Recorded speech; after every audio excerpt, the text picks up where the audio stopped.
officer appeared to be agitated. So he requested a supervisor to be present before providing his license and all identifying information. Very important fact right there. The officer appeared to be agitated, and the man who got his neck kneeled upon requested a supervisor be present. There was something going on, obviously. Why would you request that? Like, if somebody starts coming to you super aggressive and you get the racism vibe from the police, it might be nice to be like, hey, could you call your supervisor? Because, like, I'm not comfortable right now. It just goes to show you, too, police are not public servants. You know, you go to fucking McDonald's and you'll be like, hey, you know what? There's a razor blade in my Big Mac. Could I speak to your supervisor? They'll be like, oh my God, right away, sir. You go to the police and you're like, hey, I think you might be, like, trying to kill me because you got that racist look in your eyes, buddy. Like, could I talk to your supervisor? And they, like, kneel on your neck. It's a wonderful day in the homiehood, a wonderful day for a homie. Won't you be my homie to Taro? There is a story here from Amira Agawabi, who is the special representative of combating Islamophobia in Canada. You may remember Amira from a lot of controversy when she was appointed to this position. A lot of people, including the conservative leader Pierre Poilievre and the Quebec Premier Legault, I think his name is, saying that it's racist against people who want to be Islamophobic to have Amira be appointed to this position. You were at an Eid brunch with her last Sunday? Oh, cool. That's so awesome. And, you know, she had a history of rightfully pointing out that there is more Islamophobia in Quebec than in the other provinces. Turns out Quebecers didn't like that. Instead of becoming less racist, they just got super reactionary, and they were worried about Quebecois people being labeled racist, which certainly could not be true. Trigger warning here: police violence and brutality.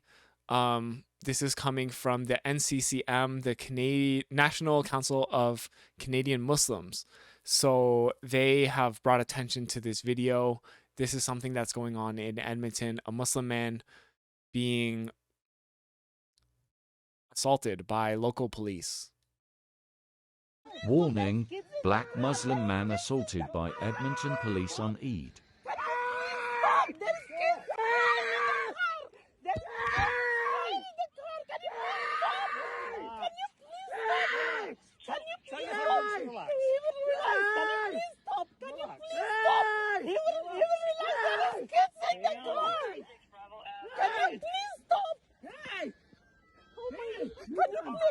You're hurting him. Can you please stop? Can you please stop? You want to lose your job and go to jail for this? You're not supposed to do this. You're not supposed to do this. Make a video of this. You're not supposed to do this. There's kids in the car crying. They're upstairs. Can you please stop? Don't worry, your train's coming. Don't worry. Can you please stop? Can you please stop? Just got one mail.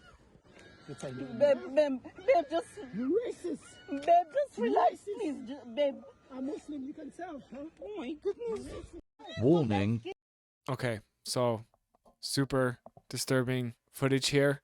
The police kneeling on this man's neck, which, as we all know, is not proper police protocol in the wake of the George Floyd protests, where George Floyd died from somebody kneeling, a police officer kneeling on his neck.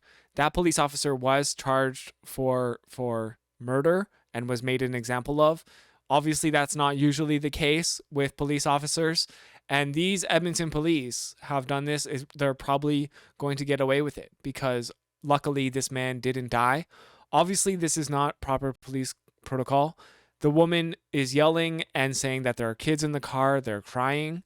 And he's here saying, that's my neck. That's my neck.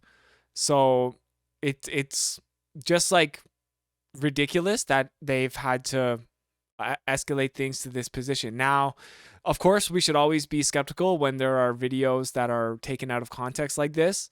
But we can get to that because the Edmonton police actually responded to this in a statement. Please see the following statement in regards to the National Council of Canadian Muslims news release that was issued earlier today in relation to the traffic stop arrest. And there's some information here about how this was handled and why they felt as though they had to use extreme force to detain this man. Honestly, it's nothing shocking, but they are saying in support of their request that our NCCM provided an approximately 15-second excerpt of approximate 5-minute video in their possession. However, you know, we can see that this is a minute long. Some great detective work going on here. NCCM has to date refused to provide the entire video to the Edmonton Police Services, notwithstanding that it was requested during an in-person meeting with NCCM representatives on April 25th, 2023, and in subsequent interactions as recent as today. Now this is not today at the time of me recording this. This was, I don't know, they didn't date this. Oh, here it is. April 23rd. As recent as today, NCCM and its client have also declined to date to file a formal complaint. They have subsequently released a longer but still incomplete video to social media. We can confirm as follows. Okay, so maybe that's why they said 15-minute excerpt. They've now released this 1-minute video. What is concerning to me here is that the onus is on the person who is getting their neck kneeled on and their rights infringed upon. They're like, well, if we're doing such a bad job, why don't you file a formal complaint? And it's like, really? Like, if that would be your response as as the police service, you see something like this, you see your officers acting like this, and you think to yourself, well, that's normal. Why don't you just file a complaint? It's not our responsibility to make sure our officers are doing their jobs properly. So they're saying the reason why this person was detained, this car was stopped, and this man had his neck kneeled on. The driver was traveling 47 kilometers an hour in a playground zone during school hours. So he was doing 47 in a 40.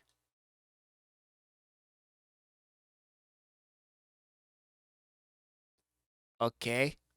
Like, usually, you know, I usually drive 40 in a 40, but 47 in a 40, that's not like crazy. It's not like he was doing 60 in a 40, you know, like he was 7 kilometers above the speed limit. Usually driving 10 kilometers above the speed limit is the normal. So this is crazy. Only 2 over.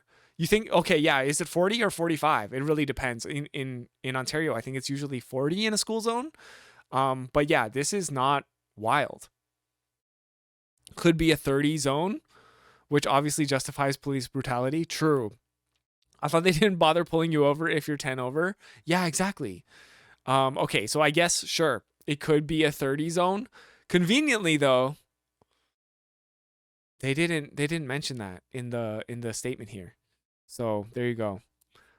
Even so, it's not like they were going like 100 in a 40. So I don't know, like they're trying to build this case in public opinion right now. So it's like, oh no, someone was going slightly over the speed limit, and it's like, okay.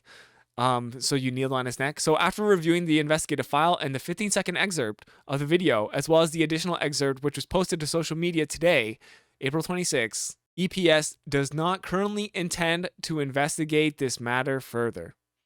So basically, you know, in summary, they don't give a fuck. NCCM responded to this tweet.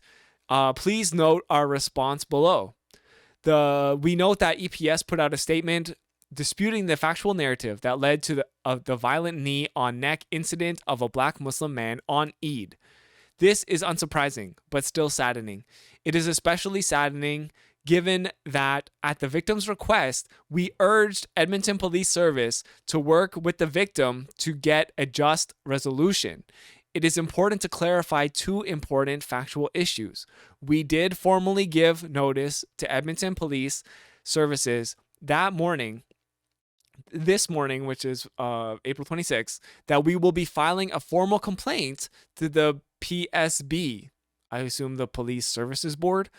During that process, evidence will be weighed and adduced, and the victim will fully cooperate with that process. So this is obviously in super bad faith that the Edmonton Police Service released this, knowing that this was already something that they had the wheels turning on. you know? God bless Google Street View. It's a 30. Oh, okay. Wow. Thank goodness.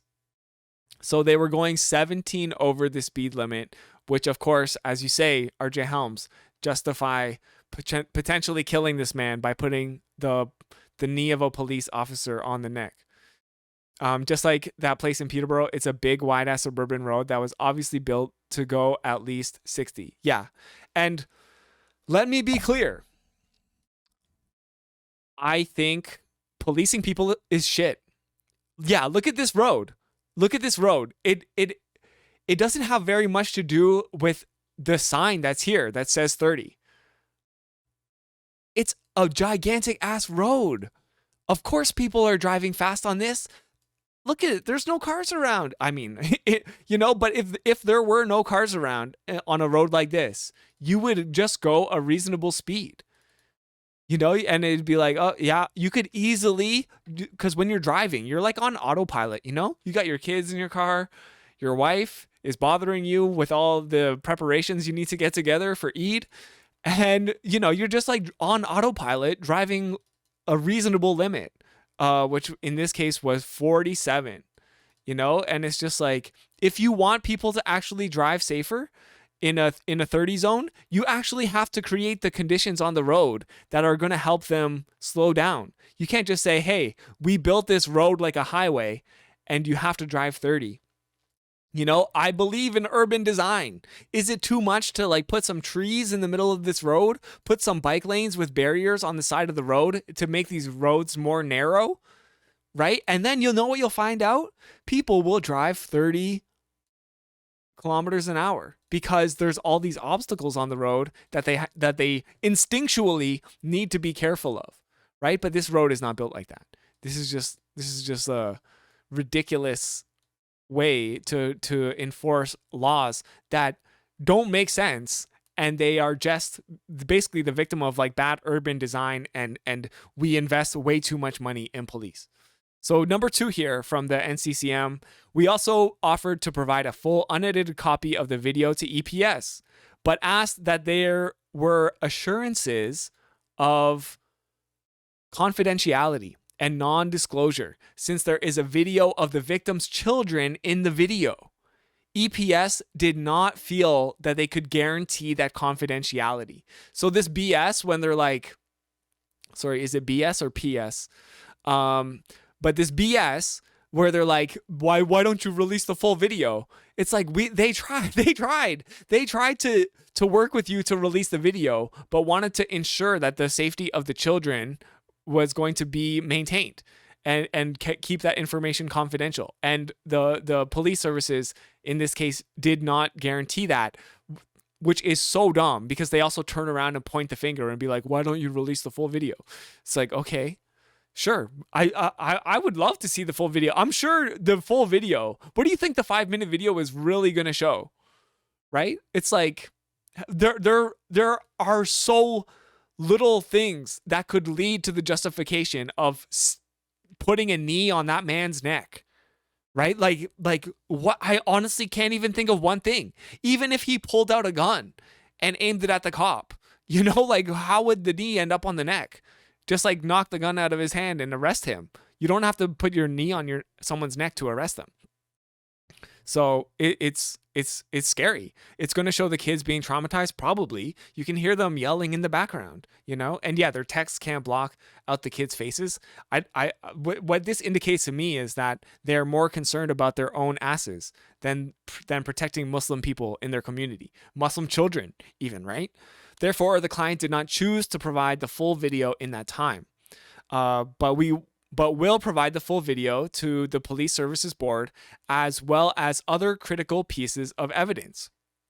We note the narrative suggested by EPS in terms of a refusal to cooperate with police by the victim. We believe that the client's narrative of events will be borne out by the evidence, such as the request by the victim for a supervisor when his license was requested. So, basically, I like the language here, because they are basically saying like, well, see you in court, mother. Like, we don't really care what you say in your official statement, we're going to court and we're going to figure out what's going on here in discovery. While we wait for this matter to be resolved before a more formal legal process, we leave it to Albertans and Canadians to determine whether a speeding violation requires escalation to the point of putting a knee to the neck of the victim. We remain open to dialogue with EPS, as well as all Albertans who are committed to making sure that an incident like this never happens again. So good for them. Good for them actually taking action on this. And it turns out it might be important to have somebody like Amira Al-Gawabi who is able to bring national attention to issues like this. So I'm super happy that they are in this position and that the Liberals did not cave to the conservative and racist pressure for this position not to exist. I'm really glad that this position exists, and there's obviously a need for it to exist. City TV is also covering this, and they are everywhere. So let's watch. I don't think there is really any instance where a police officer pulling someone over for speeding ends up with someone with police having their knee on someone's neck. An arrest partially caught on camera showing an officer with a knee on or near a man's neck. The national Like, nobody watches this. Like, the first thing you think of when you see a police officer's knee on somebody's neck is like George Floyd. Right? And obviously that should be the first thing that comes to an officer's mind as well. Is like, hey, I shouldn't accidentally kill this man and start another Black Lives Matter movement here in Canada. Like, you think he would be at least aware of that fact and not engage in this behavior. National Council of Canadian Muslims calling on Edmonton police to do more to restore trust within the community. It happened Friday in Mill Woods. The NCCM says before this video, the black man had just left the mosque and was pulled over for going 47 kilometers an hour in a 30 zone.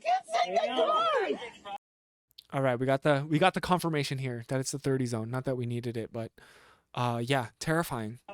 That the officer appeared to be agitated. So he requested a supervisor to be present before providing his license and all identifying information. Right. So yeah, very important fact right there. The officer appeared to be agitated, and the man who got his neck kneeled upon requested a supervisor be present because there was something going on, obviously. Why would you request that? Like, if somebody starts coming to you super aggressive and you get the racism vibe from the police, it might be nice to be like, hey, could you call your supervisor? Because, like, I'm not comfortable right now. It just goes to show you, too, police are not public servants. You know, you go to fucking McDonald's and you'll be like, hey, you know what? There's a razor blade in my Big Mac. Could I speak to your supervisor? They'll be like, oh my God, right away, sir. You go to the police and you're like, hey, I think you might be like trying to kill me because you got that racist look in your eyes, buddy. Like, could I talk to your supervisor? And they like kneel on your neck. It's insane. But EPS claims the video lacks important context. Over several minutes, the man was warned he would be arrested for not identifying himself or producing documents, refusing to exit the vehicle when asked, in a statement saying he continued to resist and refused to comply with police direction and was pulled to the ground where he continued to struggle and not comply. Police also saying NCCM has not shared with them the full 5-minute video. The NCCM said, I don't understand this. Like, are police officers not trained to like arrest somebody when they're not complying? Like, you don't kneel on their neck just because they're not complying. as this is because the video showed the man's children, and EPS could not guarantee confidentiality. Sometimes just verbal engagement is all you need. Write the man a big fat chicken. For this criminologist, Wait, what? Write the man a big fat chicken? What is he saying? He's like, wait, what? Ticket. Okay, was it? Oh, okay. The man a big fat chicken. for this Okay, sorry. It was the subtitles. The subtitles got me. All right. I'm like, yeah, they better get this man a big fat chicken.